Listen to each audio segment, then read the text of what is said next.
ভাই এখানে আছেন আপনি? স্যান্ডেল গুলা রাস্তার মধ্যে আসেন ভাই, এটা কবরস্থান।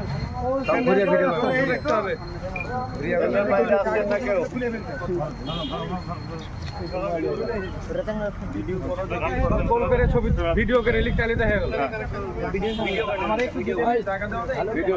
আপনি মিডিলে যান, মিডিলে যান। আপনি ভিডিও করলেন সামনে থেকে সাইডে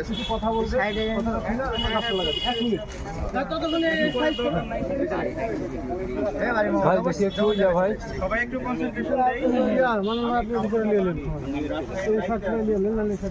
সবাই হয়তো আমার পরিচিত বা আমি অনেকে চিনি না, অনেকে আপনাকে আমাকে চিনেন না, বাট একটা গেট টুগেদার গাছ লাগা। সবাইকে চিনি।